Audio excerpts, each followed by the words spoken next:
النهارده هنعمل عصير فراوله بالخوخ. المكونات: فراوله، خوخ معلب والميه بتاعته، شربات فراوله وشويه سكر. فراوله،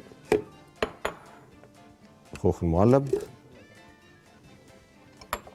الميه بتاعته،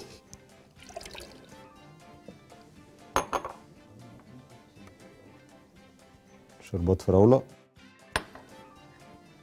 سكر، نقفل ونخلط.